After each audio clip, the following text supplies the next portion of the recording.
जैसे आपके रेल वाले साथी हैं, ये हटेंगे तो वोट आप आओगे तो मेरी उठ जाएंगे। मैं आपके उत्साह को समझता हूँ और ये उत्साह बना रहना चाहिए, ये उत्साह आगे बढ़ना चाहिए। प्यारे साथी नहीं चाहिए, ये शख्स हमारे बीच है, बिल्कुल सोनम सर पिछले लंबे समय से इस देश के लिए कई महत्वपूर्ण लड़ाई, लोगों को जगाने के लिए, लोगों को उनके अधिकार के प्रति जागरूक करने के लिए हम लोगों ने लड़ते देखा है। और अच्छी बात यह है कि वो अपने लिए नहीं लड़ रहे, ना उनको नौकरी चाहिए, ना उनको कोई पेपर देना। जय भीम, जय भीम। ना उनको कोई नौकरी चाहिए सरकारी, ना उनको कोई पेपर देना है। और अगर वो अपनी जान को दांव पे लगा के यहाँ बैठे हैं और हटाए से नहीं हट रहे, इस बात का इंकलाब है, इस बात की चेतावनी है हुकूमत को कि अब ज्यादा दिन तक उनकी डिक्टेटरशिप चलने वाली नहीं, उनको फैसला लेना पड़ेगा। मैं तो देख रहा था जहां लोग अपनी लड़ाई नहीं लड़ते, जहां लोग अपनी समस्याओं में नहीं खड़े होते, मुझे सहयोग से ये भी कहना पड़ेगा कि देश के नौजवानों को अपने बारे में सोचना चाहिए, सोचना चाहिए उन्हें अपने बारे में। आज वो इसलिए घर से बड़े पैमाने पर नहीं निकल पा रहे हैं क्योंकि घर के लोगों को लगता है कि अगर वो जाएंगे अरे भाई कोई तो किसी मुसीबत का सामना करना पड़ सकता है। भाई अगर आप अपनी लड़ाई तो आपकी लड़ाई क्यों लड़ेगा? मैं पूरे धन्यवाद देता हूं इस मंच को, वो हमारी बहनें हमारे भाई जो बैठे हैं प्लीज जो डटे हुए बारिश में, तूफान में, गर्मी में, सर्दी में। और मैं खुद आंदोलनकारी में जानता हूँ कि जब कोई आंदोलन करने निकलता है तो उसको किसी तरह का सामना करना पड़ता है, उसके सवाल से खड़े किए जाते हैं, उसकी नैतिकता को गिराने के लिए प्रयास किए जाते हैं और उस पर आरोप लगाए जाते हैं। इनको फंड कहाँ से मिल रहा है, इनको सुविधा कहाँ से मिल रही है, ये ऑर्गेनाइज है, ये संगठन से ऑर्गेनाइज है,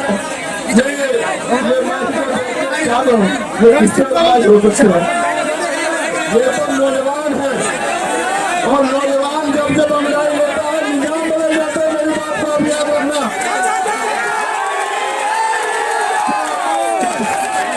जो आज उनको कल तय करना पड़ेगा। ये लड़ाई किसी कल की नहीं है, ये लड़ाई भारत के युवाओं की लड़ाई है और जो लड़ रहा है उसको भी लोग देख रहे हैं और जो चुप है उसको भी देख रहे हैं। लोग ये भी देख रहे हैं कि कौन खड़ा है और कौन चुप है, किसी नुकसान का इंतजार कर रहा है। ये बड़े बड़े इंपोर्टेंट लोग आज मैं इस मंच पे देख रहा हूँ। प्यारे साथियों, मैं तो खुद NSA में रहा 16 महीने के लिए जेल में और निर्दोष होते हुए रहा। उसके बाद दिल्ली कई बार तो रास्ते रोक दी गई, बैरिकेडिंग लगा दी गई,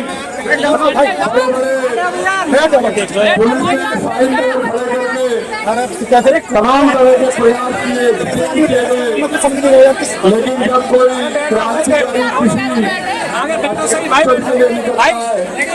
किसी जंग के लिए, किसी लड़ाई के लिए निकलता है, किसी संघर्ष के लिए निकलता है, एक छोटी दीवारें उनको रोक नहीं सकती। तो कई बार इससे भी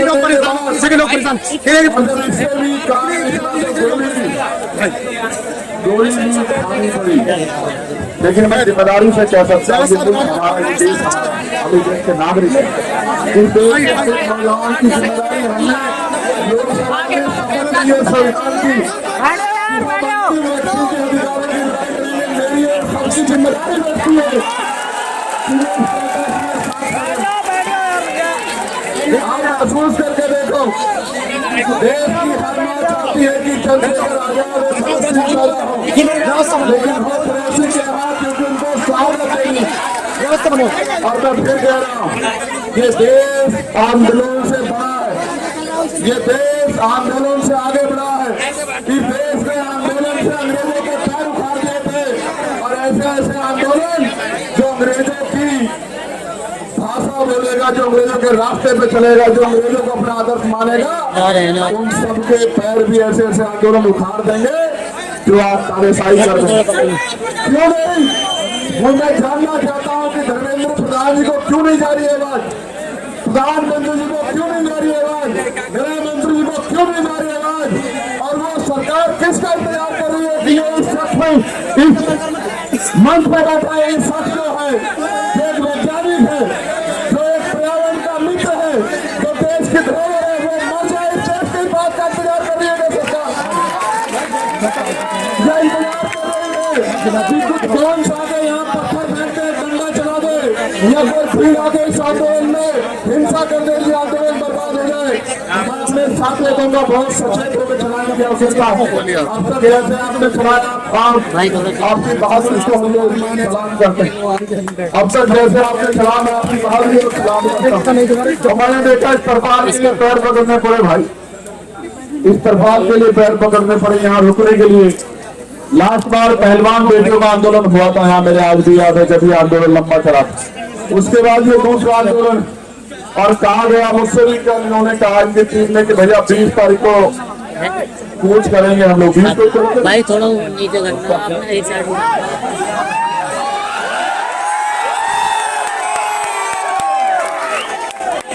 तो लिखो, नोट करो कि 20 तारीख को कूच करेंगे। मेरी बात का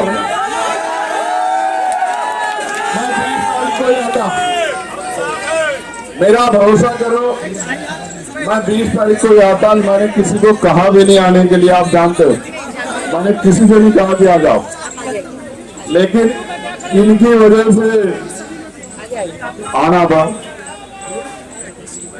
इनकी वजह से आना पड़ा। मैंने इनसे कहा कि जाओ उनसे कहो कि वो अनशन त्याग दे, देश को उनकी जरूरत है, युवाओं को उनकी जरूरत है।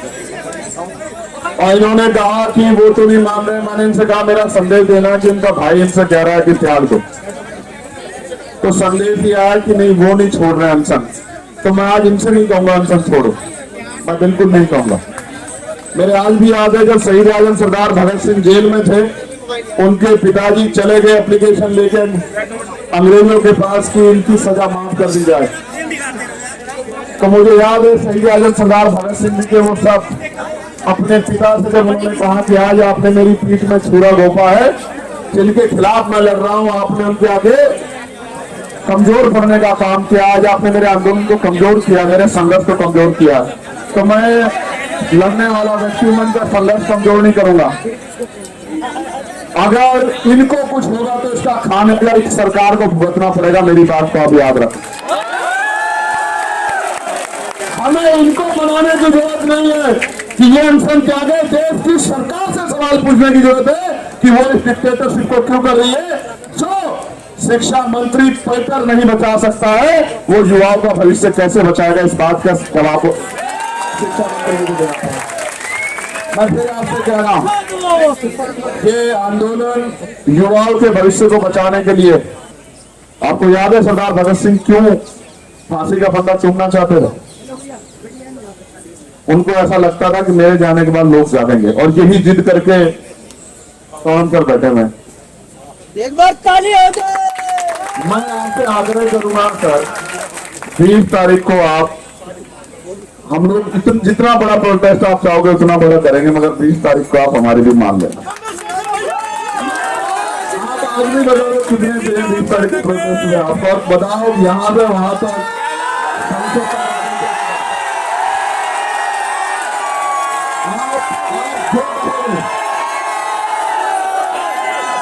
आप कहोगे कि यहाँ से संसद तक आदमी देख रहे हैं, तो मैं वचन दे कहता हूँ, सुनो भाई, मैं कोई बात हवा में नहीं कहता। पहली बात, अगर मैं कह रहा हूँ यहाँ खड़े होकर एडवोकेट चंद्रशेखर आजाद कि यहाँ से संसद तक आदमी आदमी होगा, तो आदमी आदमी होगा। मेरी बात कह रहा।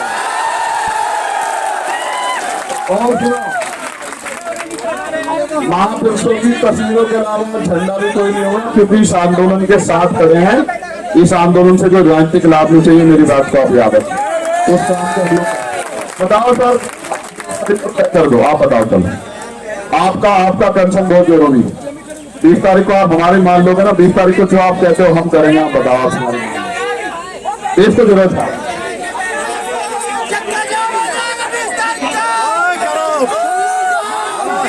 आप 20 तारीख को आप चाहते हो 20 तारीख को हम लोग जीत जाए? आप बताओ पहले मैं क्या चाहता हूँ। मैं चाहता हूँ ना, हमें हमारा जो है मजबूत पिलर भी हमारे साथ रहे, खड़े रहे, डटे रहे।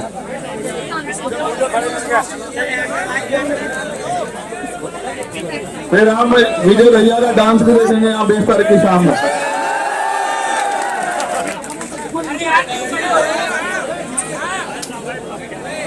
अगर हमारा प्रोटेस्ट सफल हो गया तो फिर आप शाम में हमारी बात मान लोगे? पक्का?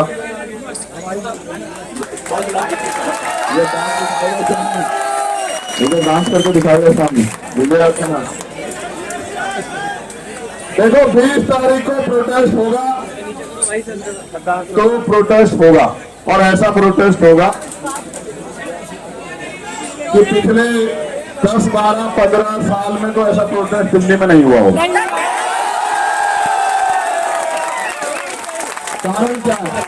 कारण क्या? ये जिनके लिए लड़ रहे ना, उनको भी नहीं पता कि उनके लिए लड़ रहे। यहाँ तो मीडिया बहुत कुछ तय कर देता है। वो सुई के बराबर इस आंदोलन में इनके मन का खोट ढूंढ रहे हैं। वो ये चाहते हैं कि इतना सा इनके खिलाफ कुछ मिले जिसको वो बता सके कि ये आंदोलन एंटी नेशनल है, ये भारतीय संवैधानिक व्यवस्था को डिस्टर्ब करने के लिए किया जा रहा है। मैं यहीं पल पड़ा हूं, यहीं संघर्ष किया। मैंने एनयू के बच्चों पर चलती लाठियां भी देखी, मैंने डीयू के बच्चों पर चलती लाठियां भी देखी, मैंने यहाँ एनआरसी से लेकर तमाम आंदोलन देखे। पूरे देश के अंदर जहां कहीं भी बहुजन समाज पर एट्रोसिटीज होती है, उस एट्रोसिटीज पर अगर वो व्यक्ति, वो परिवार मेरे पास तक पहुंच जाता है, जिन केसेज में मेरे फोन के जाने के बाद एक्शन हुआ, उस पर रेप केस तक है, कुल्हाड़ी से काटे हुए हमारे समाज के, बहुजन समाज के लोगों को काटा गया, उन पर कार्रवाई कराने का काम किया। ऐसे सैकड़ों मनुवादियों को जेल भिजवा चुका हूं जो मेरे समाज पे, मेरी बहन बेटियों पर अत्याचार करते हैं। मेरे फिल्म प्रोडक्शन हाउस के अंदर अगर कोई आदमी इलेक्ट्रॉनिक मीडिया के अंदर जाना चाहता है या फिल्म लाइन में जाना चाहता है, उसको फ्री ऑफ कॉस्ट ट्रेनिंग में दे रहा हूं और देता रहूंगा। धर्म पढ़ाएंगे आपको, रामायण, महाभारत, गीता, बाइबल और कुरान। दोस्तों, आपको पढ़ना होगा भारत का संविधान। 1984 में काशीराम साहब को ज्वाइन किया मैंने। जय भीम, जय भीम। और उस टाइम में 9th क्लास में पढ़ता था। उनके उस रास्ते पे काम करता हूँ। सामाजिक आंदोलन चलते रहना चाहिए, राजनीतिक आंदोलन चले या ना चले।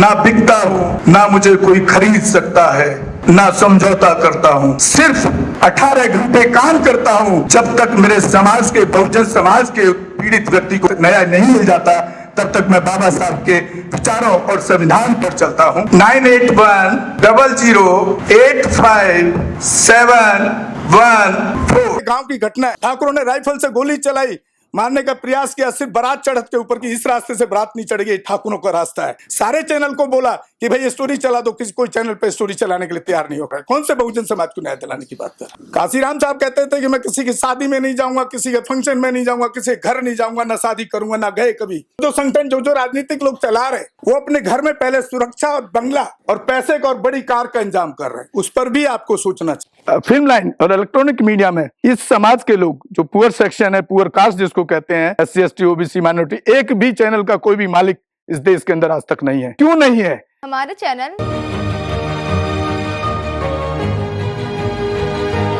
लाइक, शेयर, सब्सक्राइब देखना मत भूलिएगा। इसी के साथ आप लोगों से विदा लेता हूँ। जय भीम, जय भारत, जय संविधान, नमो बुद्धाय।